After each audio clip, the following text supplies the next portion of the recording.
Marlon, I just received a message saying, it's a message, guys, I don't know, maybe unverified, but very interesting to read. Wait, let me read it to you. That allegedly BBM is requesting for a one-on-one meeting with VP Sara.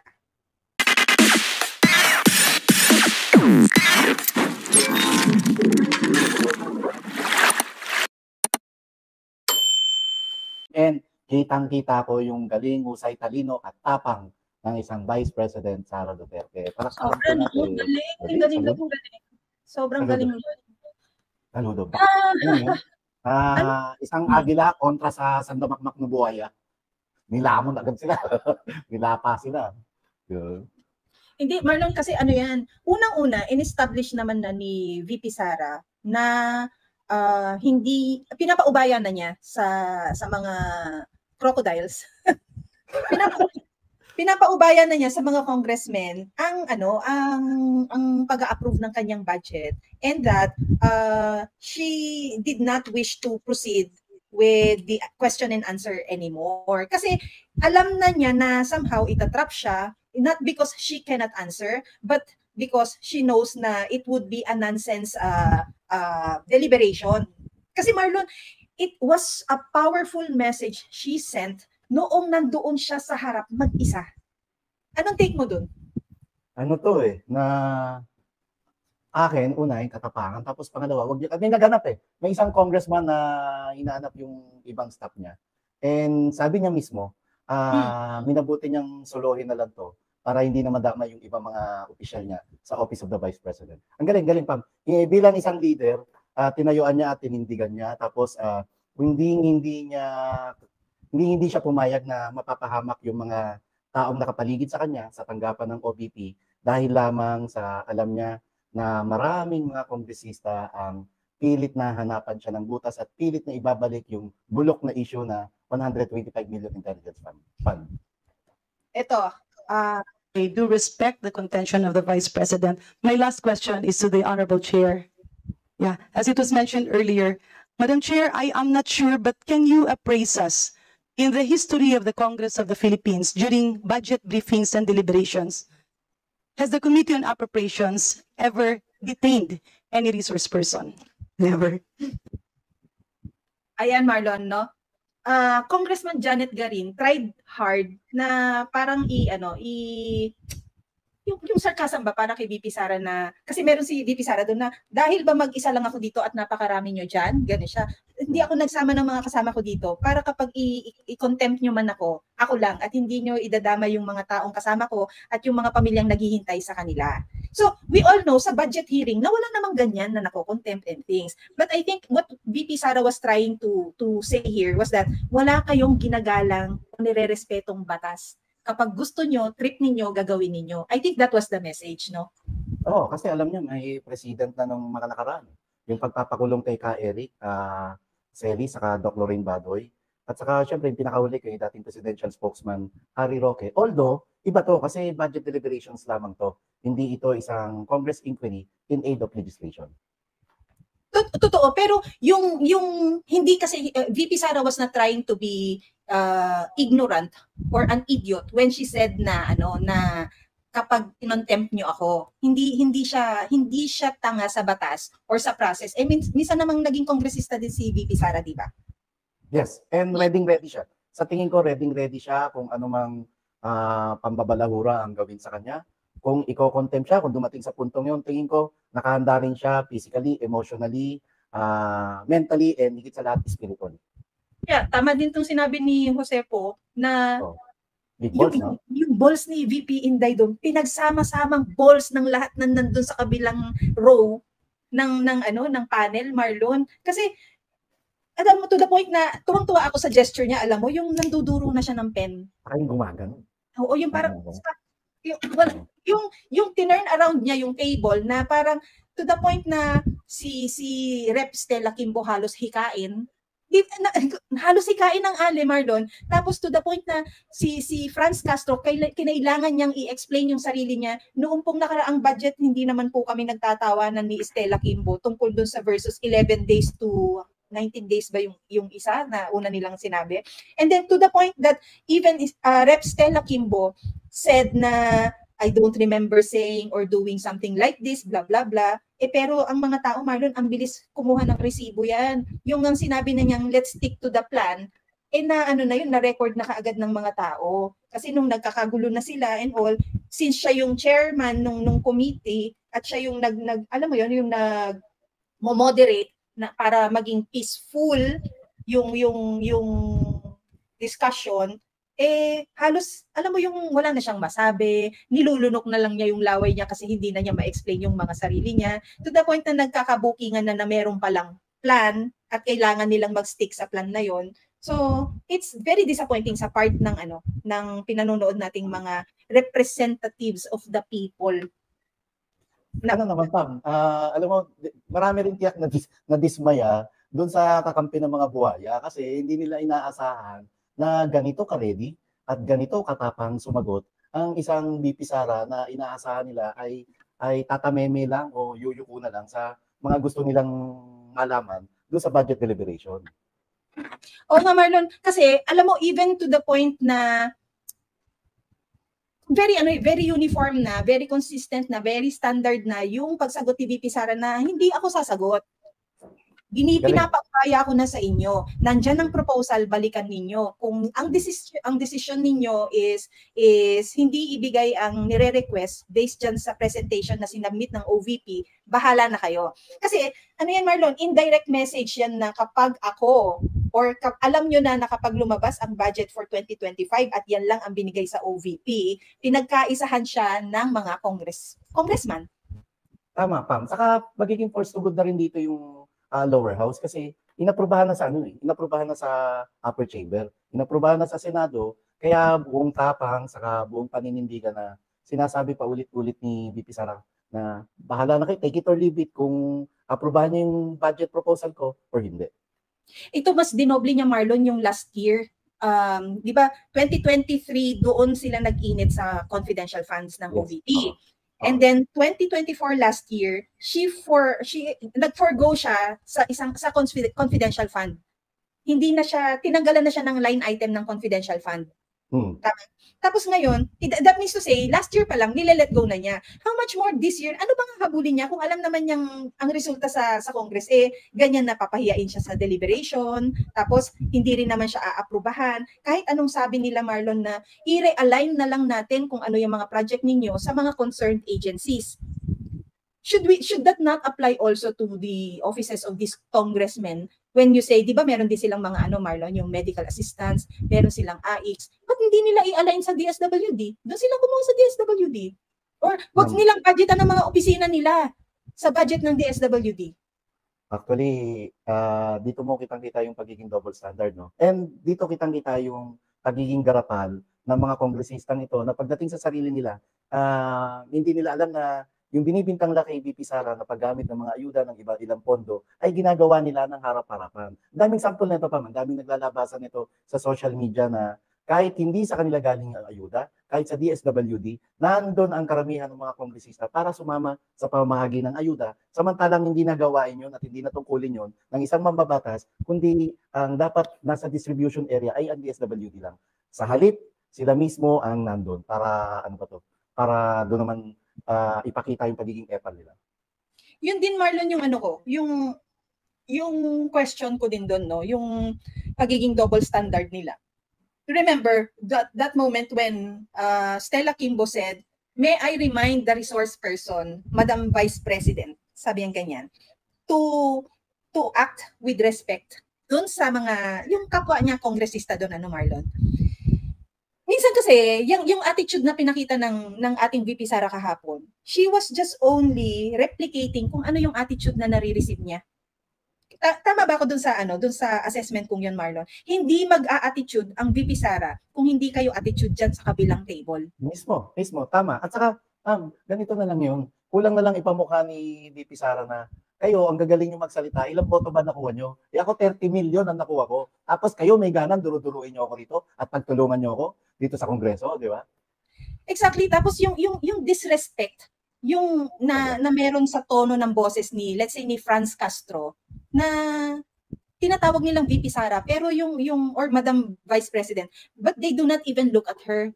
They don't look at her intentionally, or they cannot look at her because they're too scared.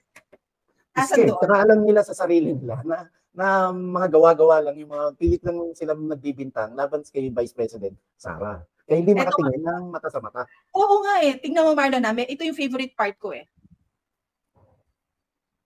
The next Madam Chair, person on the list, Madam that Chair, this Madam Chair, hindi na po tayo matatapos. yan ang sinabi ko sa iyo kanina. Ayaw mo maniwala sa akin eh. Aabot talaga tayo ng bukas dito. Diba, Madam Chair? Yes, an inquiry regarding what he said. Yes, and Yes, please, ma'am. I remind also Yes, our ma'am. resource persons to please act in a respectful manner. Pasensya na po, hindi po kasama sa poder ninyo ang pagpa-fire ng presiding officer ng hearing na to.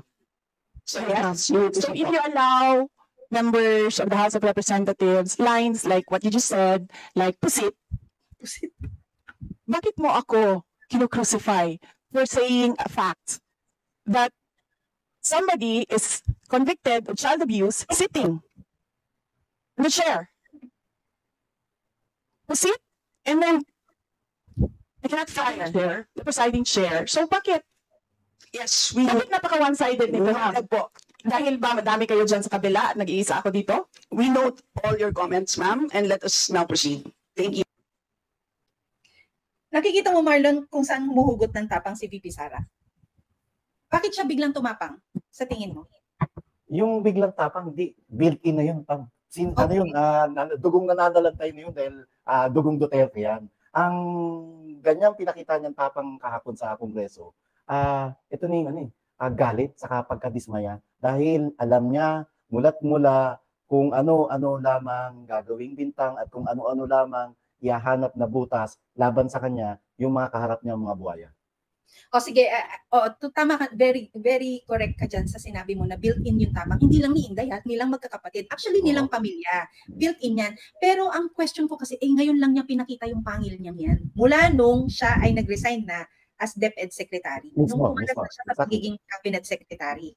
Marlon, I just received a message saying, it's a message guys I don't know, maybe unverified but very interesting to read. Wait, let me read it to you. That allegedly BBM is requesting for a one-on-one meeting with VP Sara. Okay. Alam mo, yung meeting na yan, Marlon, should not happen. If this is true, yung meeting na yan, dapat ma-avoid na yan kung kahapon pa lang pinatigil na niya ang Congress. Because he has that power, Marlon. We have to remember, yung very first na pag-upo ng 2022 ng mga nanalo, ang preparation natin nun, budget ka agad, Marlon, di ba? Kasi umupo tayo July. Tama. Budget na ng following month. We were all busy, na-force tayo to learn and to familiarize ourselves with the terms and all.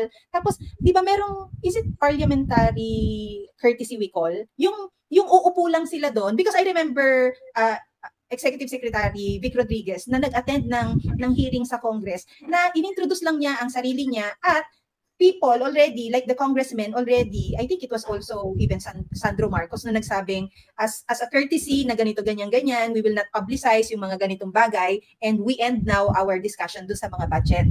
Tapos, little by little nawawala kay VP Sara yung ganon na courtesy. Hindi siya pinagbigyan. Tama, Pam. Ano yun, ang tawag doon kung tama ako, interparliamentary. Yan, sorry. Tama. And kasi nung unang upo pa lang, ramdam pa natin yung unity. Ramdam pa natin yung pinasabing unity. Pero eventually, lumabas yung tunay na kulay and eventually, unti-unti nang naglalabasan ang mga tunay na sungay ng mga kongresista na walang ibang ginawa kundi muri ng puwet ng boss nila. So you're saying wala talagang unity? Wala O na. wala na? Wala na. The mere fact nung pinayagan pa lang o binigyan ng green light yung pagtutulak ng People's Initiative o Charter Change, alam na natin na unti-unti nang nilalaglag si VP Sara at kung kabi-kabila na rin ang ginagawang panggigipit sa pamilya Duterte. Pero kung totoo yung information na nakarating sa'yo na mag-uusap sila, good move yun. Although alam na natin, good move yun sa isang Pangulo. Pero alam natin na budol lamang din ang mangyayari. Kaya dapat, matalino ang VP Sara at alam niya na bobolahin lamang siya. Pero tingnan natin. And dapat harap-harapan sabihin ni VP Sara, and I know, kaya niyang sabihin to point blank kay Bongbong Marcos, kay Pangulong Bongbong Marcos, na pagsabihan mo yung mga tauhan mo na tigilan na siya at tigilan na ang kanyang pamilya, 10 na mga Dabawenyo. Ano sa tingin mo ang hinihingi na agenda ng isang BBM sa VP Sara kung mangyari ang meeting na ito? Tingin ko kung hihingi ang isang VP Sara o hihingi ang isang Bongbong Marcos. No, because sa mensahe ang humihingi ng meeting di umano ay ang BBM. Sa tingin ko kung hingi malabo sa taas ng pride ni BBM, ang tingin ko bobolahin niya lang, bibigyan niya ng assurance ang isang VP Sara na BFF pa rin kita kung ano man yan. Lahat ng klase ng pambobola aabutin na naman ng isang VP Sara mula sa bibig ni Bongbong Marcos. Pero hindi naman, sabi ko nga sa'yo, hindi naman tanga tong Vice President natin. Matalino na, matapang pa, at higit sa lahat, maganda. Merong isang photo doon, Marlon, kumakalat ang isang photo wherein si Migaon Nograles, rhinoplasty girl. Parang hindi, meron talagang photo na na tinitignan niya si VP Sara as if she was trying not to adore her. Yung trying hard talaga na I cannot be mesmerized by her beauty, by her brain, by her wit, no? Ganun yun, parang may selos factor, pero nandun din may conscious effort na I have to be the bad guy. Kasi everyone played that role yesterday. Alam mo, Pam, halo-halo na yun. Yung pagiging insecure nila, alam nila na maganda si VP Sara. Tapos, na-insecure din sila na alam nila na matalino to at matapang, di ba? And yun nga, naiipit sila dahil may nagdidikta sa kanila para ipatupad yung manuscript kung saan ay kukuyugin nila ng sabay-sabay ang isang Vice President ng Pilipinas. You think it was may order from above to yung kuyugin? Oo naman, compliant sila eh. Kailangan nila maging compliant, kailangan nilang sundin kung ano man ang gusto ng boss nila para na rin mamantikaan sobra-sobra yung labi nila. At alam natin na bilyong-bilyong piso na naman na pondo ng mamayang Pilipino ang gagasahin ng mga buhayan to. Wait lang, I'm trying na... Wait. Ito, Marlon, look. Of what you said earlier, Representative Kimbo, let's stick to the plan. Yun yung narinig ko sa iyo kanina. I do not recall seeing the phrase, stick to the plan.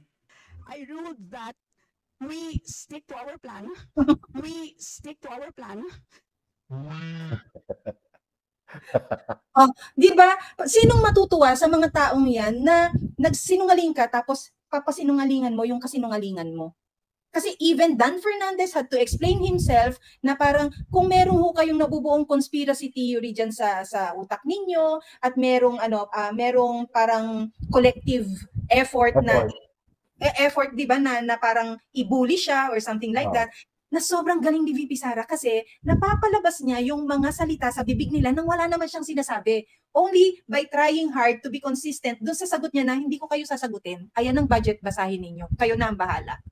Ang galing to. Kasi nagse-self-destruct itong mga nambubuli kay VP Sara. Sila mismo nalalaglag sa pamagitan ng sarili ng salita at gawa. At ine-explain nila yung mga attitude nila na hindi naman kailangan. Kaya lang dahil maaaring dahil may deliverable sila sa taas, Marlon, na kailangan nilang gawin. Ito ang tanong ko sa iyo, Marlon. Sinasabi mo at naniniwala ka na merong utos sa taas dito sa mga kongresistang ito na kuyugin ang isang VP Sara. Sa tingin mo ba matagal na pinag-isipan ng OVP or her team na dapat ganito ang gagawin? You think are they playing a strategy, the OVP team? Tingin ko pang normal na lahat ng departamento ng pamahalaan nagpre-prepara tuwing sumasapit ang budget season. Pero yung ganitong klaseng solo flight na pagharap ni VP Sara para sa pag-deliver para doon sa proseso sa budget niya, no? Tingin ko kung pinag-isipan to, siguro pinag-isipan pero yung matagal hindi. Kasi kailan lang siya nag-resign bilang Deputy Secretary. Basta ang naging sandata ron ni VP Sara, maliban sa tapang talino, higit sa lahat ang naging sandata na ron para harapin niya lahat ng mga kumakalaban sa kanya sa mababang kapulungan ng Kongreso ay ang bitbit niya ang puso at sinserong pagmamahal sa mamayang Pilipino. Puso ang pinakita ni VP Sara kahapon.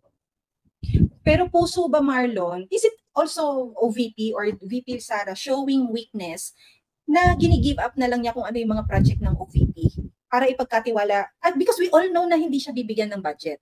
Kasi prior to her attending the budget hearing yesterday, lumabas na ang mga balita that di umano Speaker Martin Romualdez gave a green light or the go signal to defund OVP at personnel services budget na lang ang ibibigay. Ano to mga personnel budget na ito? Ito yung standard na monthly salary na lang ng kabuuan ng OVP. So is that her showing weakness by giving it up? Hindi. Ayaw niya lang bigyan ng opportunity itong mga kongresistan to na mabuli siya at mahanapan ng butas. And hindi naman, actually, sa pagkakaalam ko, hindi naman totoo ang zero budget. Ang pagkakaalam ko dyan, nire-retroactive. Hindi retroactive lang yung previous budget mo.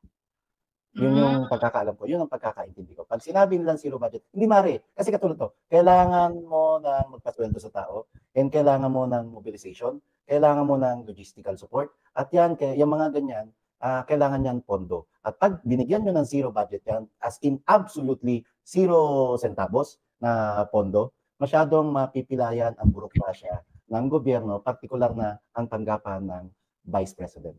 May matalino kaya sa paligid naman ng BBM or ni Marcos, Marlon? Let's call him Marcos, no? Because he is a Marcos. He cannot deny that. Let's just call him Marcos. Meron kayang may puso or matalino sa paligid ni Marcos para mag-assess na i-give up naman yung efforts nila to put down VP Sara? Kasi meron kayang nakakapag-isip man lang sa paligid niya na if you keep ganging up on her, magagalit ng tuluyan ng tao. Siguro merong ilang piraso na sa nakapaligid niya ang nag-iisip ng gano'n, pero na-overwhelm sila nung pagiging bully at aristokrata ng First Lady. Palagay mo, First Lady, bababa niya yung pride niya. Yung tinatawag niyang budget si VP Sara. And syempre, si pinsan, si Speaker Martin Romualdez, na alam naman natin na giging-gigi na maging Pangulo ng Pilipinas at alam niya na ang isa sa pinakamahigpit na makakalaban niya, hindi isa, pinakamahigpit na makakalaban niya, kung tatakbo sila come 2028 presidential election, si VP Sara lang. Mas mangingibabaw pa rin yung wakwakin, sirain at gibain hindi lamang si VP Sara kundi pati ang pamilya Duterte. Alam mo yung nangyari kahapon doon sa budget deliberation kung saan kinabog sila ng isang VP Sara. Sigurado ko marami ng mga kongresista ngayon ang lalong magpapatuloy at lalong isusulong naman ang impeachment case laban kay VP Sara dahil nagmukha silang tanga pare-pareho kahapon. Sa anong ground? Dahil lang na-offend sila? At alam natin mga bubuhayin nila yung sa intelligence fund at saka pilit siyang sinasangkot doon sa EJK na alam naman ng taong bayan na walang kinalaman ang isang mayor, Davao City Mayor Sara Duterte nung kasagsagan ng giyera kontra droga nung pangulo pa ang tatay niya, si Tatay Digong Duterte. Ibalik lang natin sa mga totoong issue na pilit nilang pinagtatakpan, Marlon, ha? Masyado silang sensitive sa issue ng confidential fund na 100 million plus na ginastos ng OVP ng 11 days. Tama.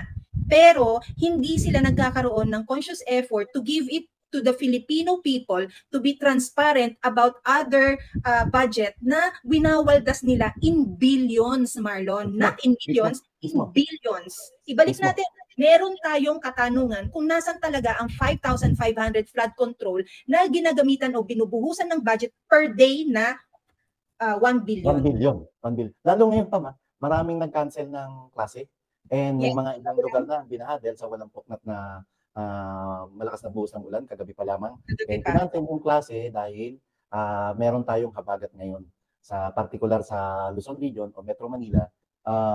Ngayon, dito na naman makikita yung mga lugar na pagbaha. And sigurado ako pa, marami sa taga Malacanang ngayon ang nananalangin na sana wag nang lumakas pa ng todo yung pag-ulan dahil lulubog na naman sa Metro Manila. At pag lumubog ang Metro Manila, ay muli na namang sisingilin ng mamamayang Pilipino yung ipinagyabang niya at ipinagmalaki niya yung nakalipas na SONA na may 5,500 flood control project siyang napagawa sa nakalipas na 2 taon.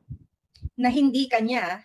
Na hindi kanya. Hindi Yeah, kanya at wala, hindi na kanya at wala talagang 5,500 flood control na nagawa. So, Yes. isang yagang pagsisinungaling yun. Yagang pagsisinungaling sa mata ng mataas at mababang kapulungan ng Kongreso, ilang mga foreign dignitaries, at higit sa lahat, yagang pagsisinungaling yon sa sambayan ng Pilipino. Halos i-crucify nila si VP Sara kahapon sa pagtatanong at dahil hindi siya sumasagot ng ayon sa gusto nila, Marlon, halos i-crucify nila yung Ale. Pero yung mga issues na nakapaloob mismo sa kanilang ahensya o sa kanilang branch, lower house, Marlon, hindi nila tinatakel. Kasi lagi ito talaga, it pisses me off na they address each other like Honorable Franz Castro, Honorable ganyan, Honorable Quezio. But let's focus on Castro. Is she at the moment honorable? Given the fact na meron siyang conviction, tama ba? Convicted siya for Convicted siya. abuse. Diba? Tapos haharap ka dyan at sasabihin mo, lagi niya sinasabi to, sasabihin mo, ako bilang representante ng mga tao, obligasyon natin sa tao, yung mga ganun na maging transparent sa pera ng bayan just because she was trying to egg some information from VP Sara to explain or yung yung pinapain niya Marlon na magsalita, binibait niya na magsalita tungkol sa confidential fund. Tapos, and here you are, your own branch, the Congress, is what? Spending billions and you are only able to liquidate it via certification. Tapos yung isa pinocrucify nyo, 125 million, halos patayin ninyo ang COA, may mapigalan kayo.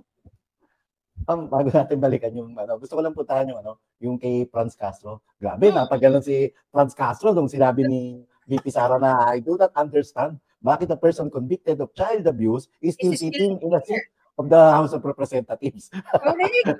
Tapos, ito si Wino Kimbo, yung presiding chairperson. Galing din yan, galing ni PGMA. Siyempre, magbo-vote na sila, i-divide the House, di ba? Para kung kailangan bang i-stricken out yung sinabi tungkol doon sa illegal yung paggamit, doon patungkol doon naman sa doon sa COA, di ba? Ngayon sabi ni PGMA, bago ako pumoto, gusto ko munang malaman ano ba yung kaso ni Franz Castro. Tinabunan lang niya, tinabunan lang ni Kimbo. Sabi ko, galing pa rin talaga ng PGMA. Galing. Pero Marlon, you think the two ladies were talking? Did you think na VP Sara was indirectly asking PGMA na parang suklolo naman? Hindi. Wala, no? Tingin ko kusang loob na yan. Hindi kilabutan ako. Tingin ko kusang loob nila yun na para paninindigan. Yung ginawa ni PAGMA kahapon para ipagtanggol at questionin yung budget deliberation kahapon kung bakit hindi mag-focus na lamang sa 2025 budget proposal ng OBP at bakit binabalik-balik lagi yung 2023 budget on intelligence fund, kapuri-puri yun at hindi natin nakita to Pam nung nakalipas na budget deliberation naman sa Senado mula sa katauhan naman ni Senator Amy Marcos. Wait lang, sige. So nakakuha ng kakampi or I think naman yung own initiative ni GMA na ipagtanggol din. Pati sila Congressman Ungab, di ba? Galing-galing. Si Congressman Ungab, Marlon. Ungab, sorry. Mula nung tinanggal siya sa majority, di ba?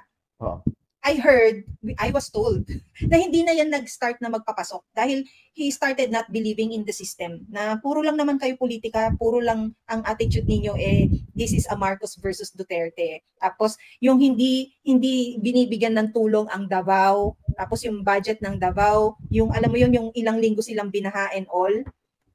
Hindi na siya nagpapapasok, pero ito na lang daw. Mula nung pumunta si VP Sara doon para mag-deliberate ng budget niya, na pumunta siya at pumasok sa kanyang opisina. Tama. Saka si Congressman Ungab, baka nakakalimutan ng mga buhayang kongresistan to, ng mga bagito lamang sila. Ito, seasoned legislator to.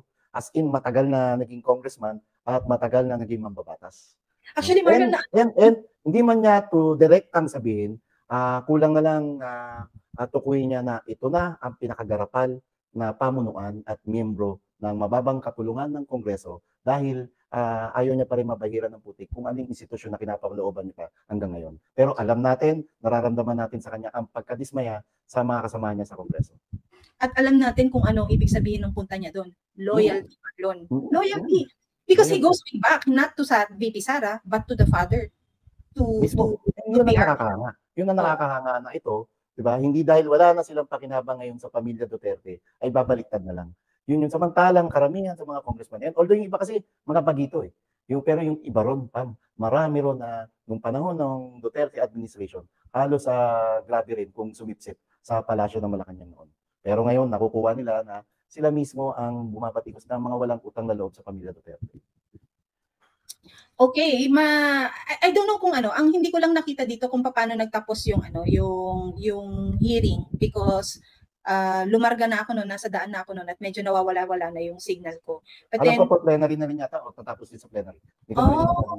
And pagdating sa plenary, it will be, sino kayang sponsor nila? Si Stella Kimbo pa rin ba? Kasi last year, it was Stella Kimbo eh. Hindi natin alam. Anyway, dapat nga ma-update tayo. Pero kung plenary na yun, open academic na yun, parang seremonya na lang yun. Na-approve na yun. And kailangan nilang aprubahan yan dahil pag hindi nga nila inaprubahan yan, sila magmumukhang masama sa mata ng mamayang Pilipino.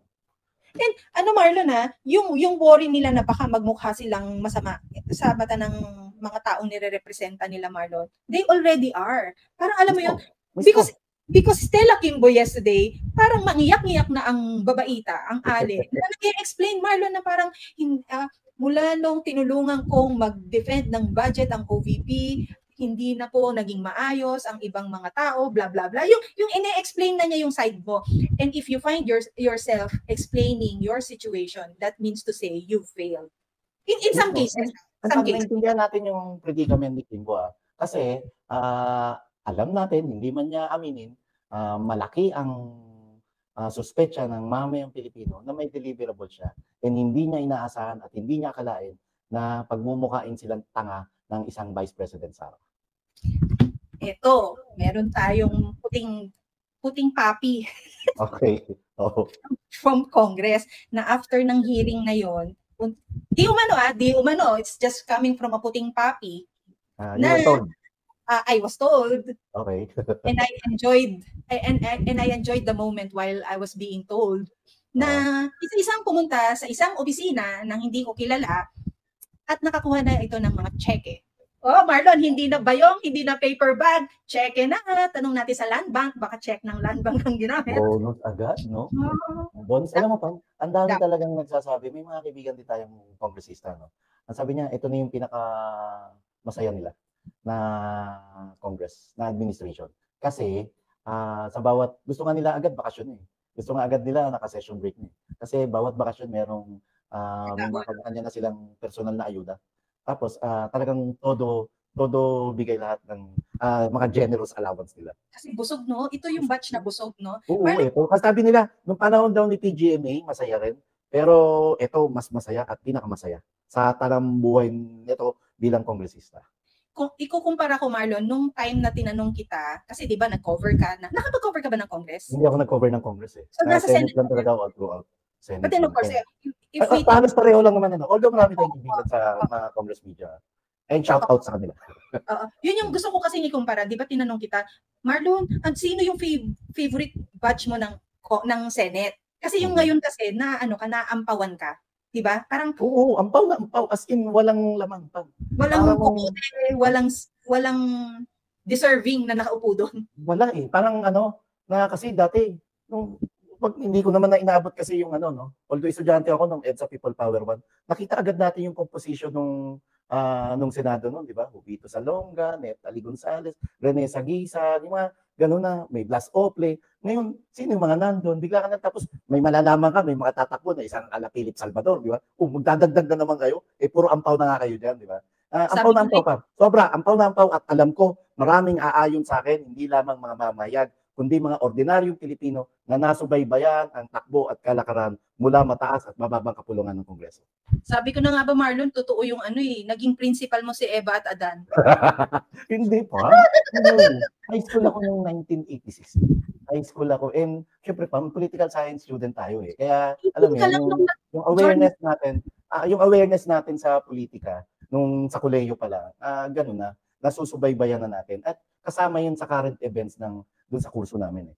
Na para aralin mo yun. And syempre, di ba, maliban yun sa academic, iba rin yung sa current events.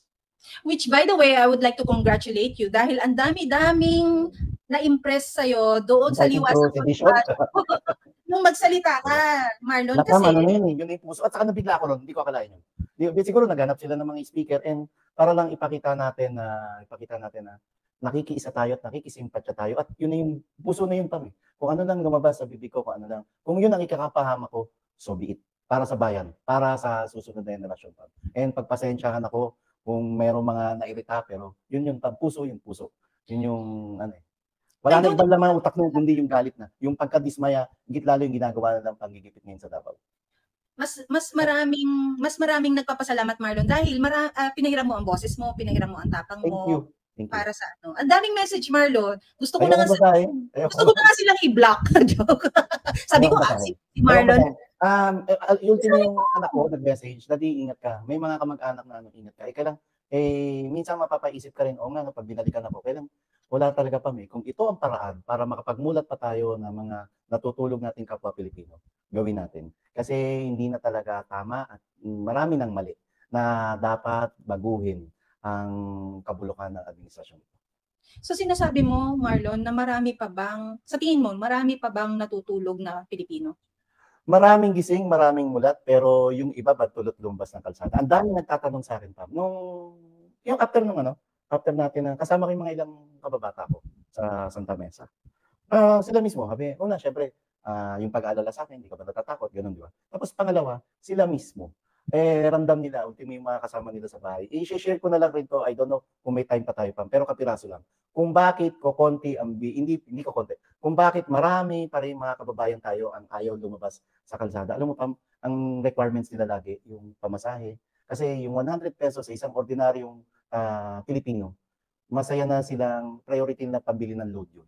Yung sa pambili ng load na yun, ng load sa cellphone nila, na makakapagbigay sa kanila ng kasiyahan para makalimutan kung anumang kahirapan dinadanas nila. Kasi iba yung saya ng Facebook, iba yung saya ng TikTok, iba yung saya ng... So may mga monetary consideration yung ibang mga kababayan natin na gusto man nilang sumama sa may sugrali natin. Hindi pa ngayon, hindi pa napapanahon dahil ipit na sila sa budget, sa pera. Tapos, syempre, alam naman nila. Alam naman natin.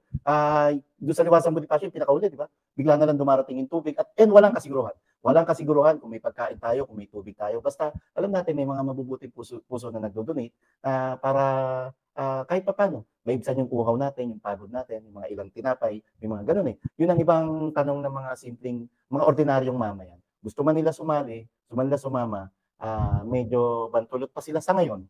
Siguro nag-aantay sila ng tamang panahon, ng oras, para makita natin na higit pang lalawak ang bulto ng Maysug.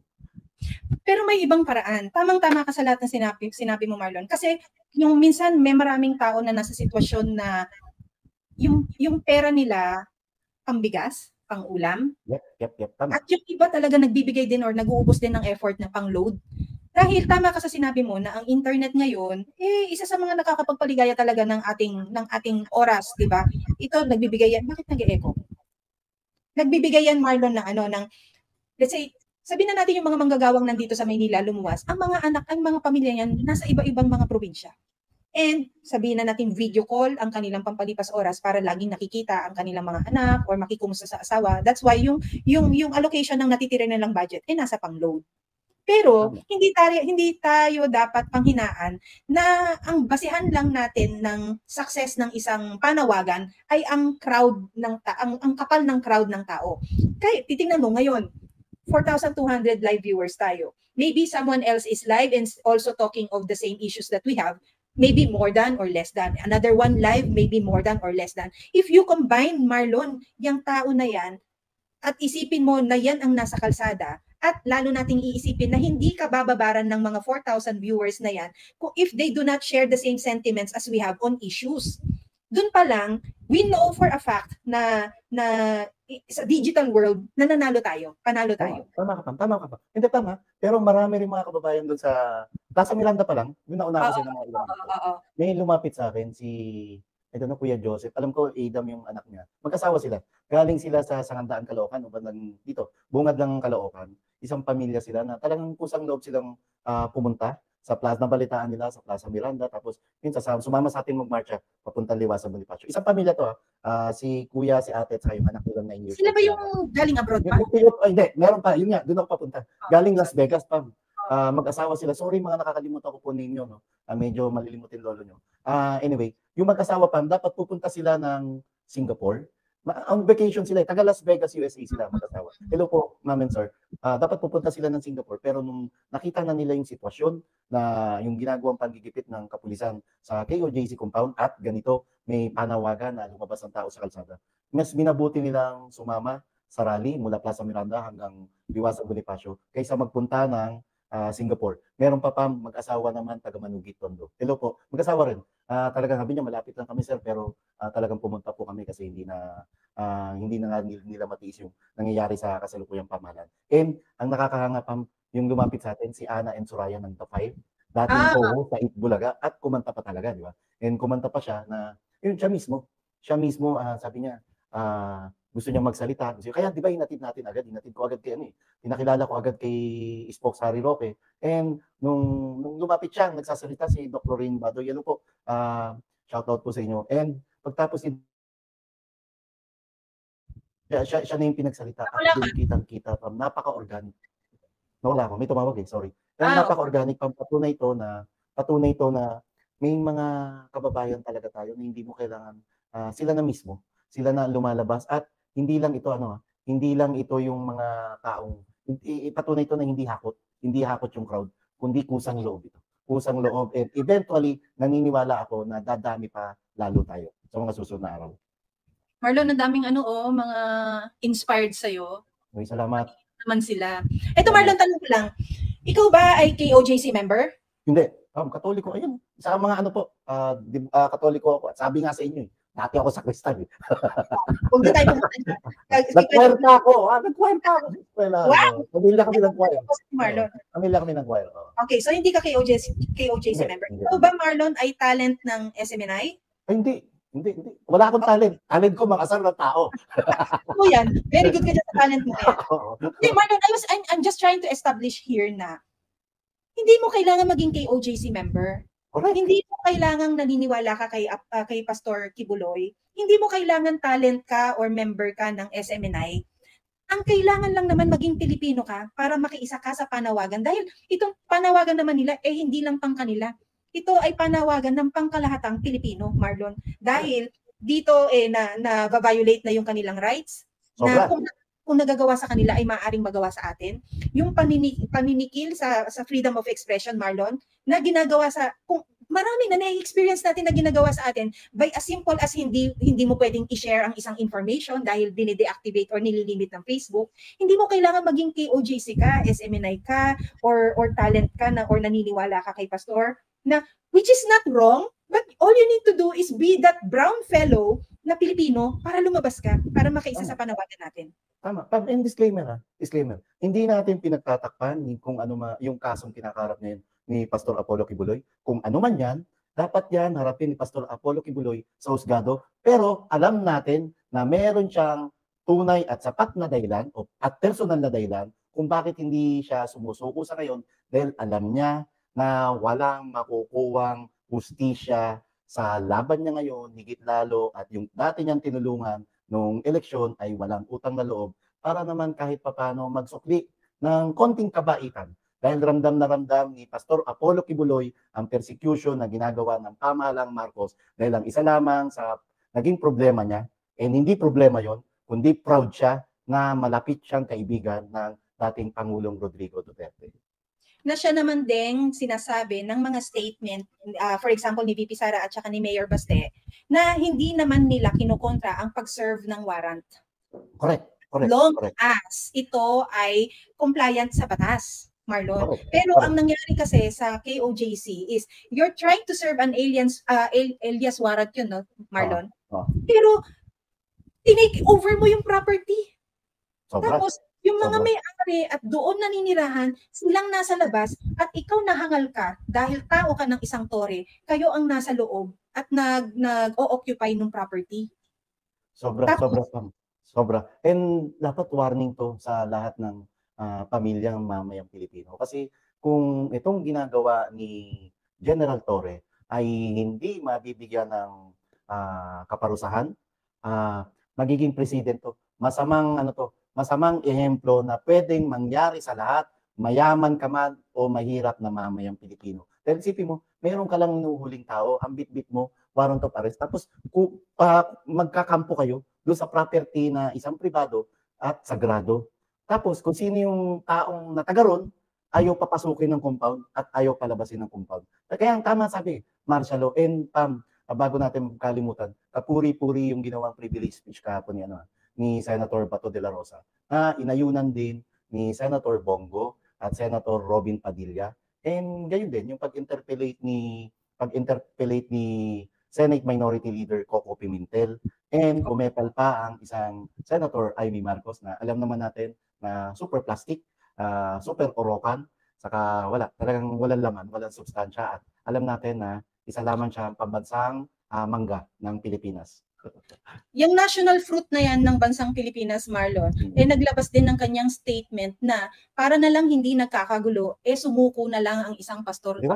Parang, diba? Okay yun, sige, subuko na lang. Pero dapat madiin at malinaw yung pagkondena mo sa ginawang pang-aabuso ng pamunuan ni General Torre dahil 3,000 pulis ang ginamit kinasangkapan para maghasik ng lagim sa mga Dabawenyo, partikular na sa KOJC compound. And alam ko, pinost mo yung mayroon na naman talaga pambansang kasinungalingan. Kung yung ate, pambansang mangga, pambansang mangga, ito, pambansang Pinokyo ng Pilipinas. Grabe, di ba? Wala raw, yung mga pulis na nandun, wala raw human rights. Yung mga pulis na nandun, wala raw mga baril at wala raw tear gas. Kung hindi ka naman nuknukan ng sinungaling, hindi ko na alam kung ano pa itatawag sa'yo. Ultimo si Pinocchio, nahihiya na sa'yo sa kasinungalingan mo. Ultimo si Pinocchio, yuyuko na sa sobrang kasinungalingan mo. Actually, ang tanong ko dyan, Marlon, why did the Presidential Communications Office allow this statement from the President? Mr. Yusek Cesar Chavez, ano nang nangyayari sa galing mo? Ano na ang nangyayari sa influence ninyo? Kayong nakapaligid sa kanya na halos nakabuntot na sa kanya. Ni isa, wala man lang nag-call out dun sa Presidente na, hoy, BBM, hoy Marcos, mali na yung sinasabi mo. Correct. Patunay ito na una, pinipidan ka ng maling information ng mga taong nakapaligid sa'yo, Mr. BBM. Or, pangalawa, talagang tamad ka. Hindi mo inaaral ang nangyayari at kaganapan sa bansa mo. Kasi dun sa interpellation ni Senator Coco Pimentel, siya mismo ang nagsabi na pinuri niya ang isang Senator Bato de la Rosa na kusang loob pang nagpunta at personal nasaksihan yung pagkubkub ng grupo ni General Torre doon sa KOJC compound. Dahil si Senator Coco Pimentel and 10 pa ng ilan niyang kasamahan ay nanatili lamang na manood ng kaganapan sa KOJC compound sa pamagitan ng internet. So ibig sabihin, ikaw BBM, wala ka talagang pakialam sa nangyayari sa bansa mo, kundi talagang pakaangkaan ka lang, or baka talaga tama ang sinasabi ni Mayor Baste Duterte na isa kang tamad na Pangulo. Actually, yung tamad, there is, may mas masakit pa dyan na katotohanan eh. Yung sinabi din ng isang Mayor Baste na he lacks compassion, Marlon. Mismo. Tama. Kung meron, wala ka ng malasakit. Wala na yung malasakit na, anyway, wala naman talagang, bagay, kanino ba magmamana to? E di sa number 1 human rights violator ng Pilipinas, kundi ang tatay niyan si Ferdinand Marcos Sr. Ang tatay niya na diktador, na siyang resulta ng pagiging junior niya as Marcos Jr. na diktador din, na nagiging brand ngayon. At hinihigitan pa. Hinihigitan pa. Kasi yung tatay, diktador, etong anak, diktador. So, mas nag-level up. Ito yung Marcos 2.0 na kabulukan. Ganun.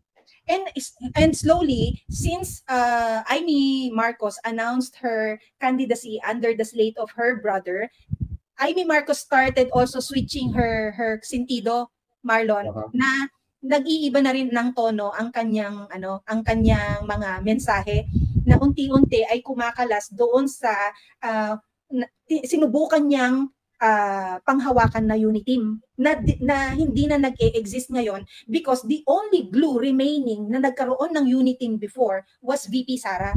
But now na kumalas siya sa gabinete, talagang that cemented yung katotohanan na wala talagang Uniteam. Even VP Sara said na ang Uniteam was just a concept of the campaign during 2022.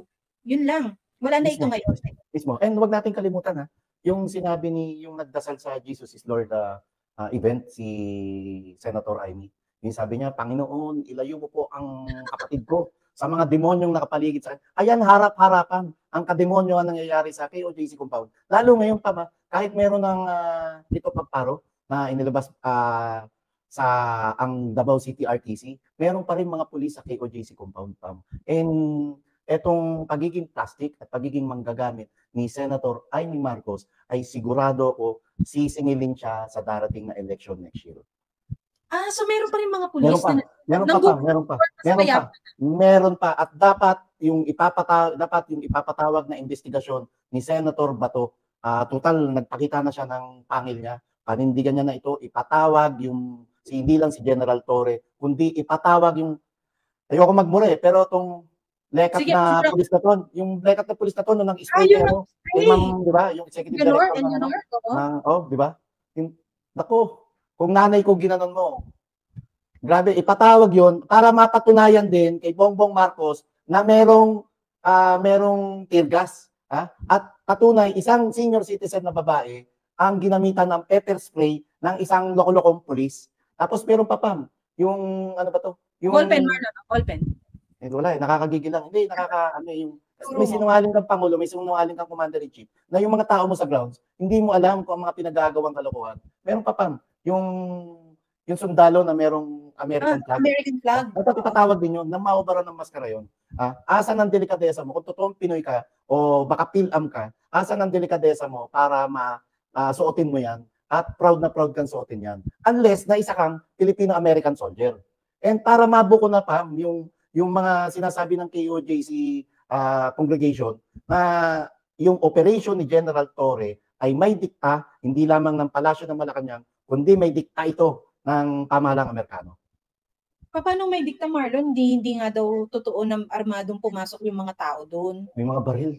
Talagang ano ba to? Resulta ng pagiging high on drugs mo? Resulta ng pagiging bangag mo?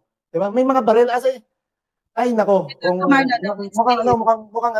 mukhang napipidan ng maling information. Dalawang bagay na binibigyan ka ng maling feed o binipidan ka ng maling information ng mga tao mo sa PCO o talagang wala kang alam na nangyayari sa bayan mo, Mr. Marcos. Marlon, is it enough na pinrovidean ka ng information and you don't do anything about it? You just consume it and then utter it? Di ba man lang bilang presidente, yung ibinigay sa'yo, ipatawag mo yung mga concerned doon kung tungkol ito sa local issue ng Davao. At least, get a local representative from Davao and talk about it, di ba? Hindi yung ganyan, ito ang papel. I-consume mo, yan ang sasambitin mo, yan ang script mo. Na nagbumukha tuloy siyang tangang-tanga or bobo or walang compassion sa kanyang mensahe. Correct, correct. At wag niyang kakalimutan na yung taong dinudurog ng pamahalaan niya ngayon ay ginamit nilang platform noong tumatakbo siya sa pagkapangulo. Alam na alam natin, Pamela, na noong nakaraang eleksyon, walang matinong mainstream media ang gustong mag-cover sa kanya at kung i-cover man siya ay i-spinin lang siya. Pero ang SMNI buong giliw, buong tapang at buong paninindigan na inilabas yung coverage ng kanyang kampanya. Nakakaano pa yung pagiging walang utang na loob nito. Assuming kung totoo man yung akusasyon laban kay Pastor Apollo Kibuloy, bigyan niya man lang ng katiyakan na sana makakaasa ito ng isang patas na pagdinig at hustisya. Pero ang ginagawa niya, kinukonsinti niya ang pang-aabuso ng kapulisan na actually hindi na kinukonsinti. Mukhang siya pa ang nagdidikta para ipatupad yung marahas na panghihimasok ng 3,000 pulis, Pam. 3,000 pulis na sobra-sobra to para sa 5 taong hinahanap nyo. Napaka-OA nyo. Sobra, napaka-OA nyo. And magkano ang budget na ginastos dito? Di ba? Masyado silang, ha? Sobra, Pam. Yung pagkain lang yan, yung mga pulis yan. Kita mo yung kagalakan ng ilang pulis. Overtime, Yung mga Marlon. ganun. Overtime, may pagkain, Pam. Overtime. Tapos, ano mangyayari doon sa Doon sa namatay? Dahil doon sa marahas na pagpasok ng kapulisan. May babalik nyo ba yung buhay nun? Yung pangungulila ng pamilya nun, may babalik nyo ba? Masyado kayo, sobra napaka-demonyo ng mga ginagawa nila, Pam. Sobrang kademonyohan to. And yung damages na ginawa nila sa property, Marlon, ha? Oo, hindi lang, yun lang yun, di ba? Hindi ko Mga makalimutan yung tao, pepper spray. Nakakainis yung nag-pepper spray. Sobra, Tapos di ba? dead mo pa siya, no? Di ba? Dead Dead mo na pa siya. pa, and yung mga pulis. Dapat yun, ha? Kung, nako, pangit lang manalangin eh. Pero minsan may nagsabi na, alam mo pare, sa ibang bansa yan, ano yan, hiring squad. Di ba? Marlon, may kamag-anak ka, oh. Ito, hello po. Anak mo yan. Hello po, Hindi, hello po. Ano ko lang din, ha? Ang tawag dito, let's just also say na during the time na nagko-cover ang SMNI, Marlon, doon sa campaign, never silang humingi ng pera or ng tulong to cover the cost ng transport ng Marlon. Ang SMNI hindi basta-basta yung production niyan, grand talaga. Yes. LED kung LED wall, sound system kung sound system, stage kung stage, 'di ba? Hindi never silang humingi ng bayad. They sent their rate cards for ads during the campaign ng mga politicians na very friendly ang ibinigay sa HQ headquarters ng BBM at that time. Hindi in-avail. Gabi, di ba? No? Hindi. Huwag natin kalimutan. Pagsumpa pa lang ni yung inaugural. Ha? Unang-una, inaugural to, napakalagang event nito. Alam ko, hindi man lang pinadala ng imbitasyon si Pastor Apollo Kibuloy para saksihan yung makasaysayang vote-taking ni BBM na alam niya at siya mismo yung mga debate na ino-organize ng Kapisanan Broadcaster ng Pilipinas at ng ilang TV station, tinatabla ng Bongbong Marcos dahil alam nila Attorney Vic Rodriguez na may spill lang siya, makakanal lang siya. At alam din nila Attorney Vic Rodriguez kung anong kahalagahan at tulong ang ibinigay ng kampo ni Pastor Apollo Kibuloy para lamang mabigyan ng maayos at makatotohanan at patas na coverage ang kandidatura noon ni Bongbong Marcos. Ito ka, Marlon, yun tayo na lang. Napihis na hindi pinapapasok. Tama. Because, remember, Marlon, yung mukha tayong kawawa na nasa labas, tayo, no? Kilala naman tayo nung taong nasa loob ng barikada na nandun tayo sa HQ but couldn't do anything dahil daw wala tayong invitation. Alam mo, Pam, gawain niya ng mga insecure na tao. Gawain niya ng mga insecure na tao. Ang isang insecure dyan, matagal na natin hindi nababate. Ay, Asik Bulldog! Oo nga. Kumusta ka? Balita namin, Pawi girl ka pa rin. Mo, parang palapad ng palapad ka, brada. Ha? Alam mo, gusto pa sa'yo si Laila. Oo naman. Busy siya ngayon. Nakakulong sa kwarto. Para lang sige, saka na natin. Gusto ko i-touch yung sa sabi ni BBM na heads will roll daw sa immigration dahil sa pagtatakas ni Alice Go, di ba? Sa pamilya niya. And heads will roll. May heads will roll ba na nangyari nung palpak na flood control project mo? May mga pinarusahan ka ba? And ito, wala ka na dapat sinasabing heads will roll at dapat sinisibak mo agad dyan yung Immigration Commissioner, si Norman Tansinco. Kasi, basta susunod. Kasi, meron daw isa dyan na pinapaboran pa na travel agency na yun ang lahat ng nagpapapasok ng mga POGO employees. Sa susunod na pang, mahaba. Kilala ko yan, kaibigan niya. Kaibigan niya. At saka Marlon, sa susunod, didiscuss din natin ang tungkol naman kay Cassandra Ong. Yeah. Oo, yung involvement niya, yung nag-testify siya na yung ipinakitang larawan wherein ka-dinner niya ay nangyari talaga at may pag-uusap na naganap doon sa dinner na yon na pilit pinabubulaanan ng Presidential Communications Office, Marlon, na naglabas sila ng statement na ang sinasabi, ang isang larawang ito ay walang kabuluhan kung saan ang mga tao ay nagpa-picture lamang sa unang ginang. So should that... Excuse pa, wag sila mag-alala. Baka mamaya may lumabas na naman na ebidensya na sasampal sa pagmumukha nila. Ayun, maghintay-hintay lang sila doon. No. So yun, congratulations. Marlon also, kahit may mga kapulisan pa sa loob ng KOJC compound, Marlon, it is indeed a fresh progress, no? na nakapaglabas ng cease and desist order ang RTC ng Davao. Ito ay simula somehow kahit papano pagbibigay ng justice sa ating mga kapatid sa KOJC, sa ating mga kaibigan. And it is also true na hindi humihingi ang opisina ng SMNI or ng KOJC ng tulong via GCash or anything. Ang GCash na ating ipinost ay GCash ng isang miyembro ng KOJC na nagpa-participate sa Liwasang Bonifacio dahil may mga nagtatanong sa atin, Marlon, paano makakapagbigay ng tulong pagdating sa tubig, pagkain, dahil nga hindi sila makapag-participate.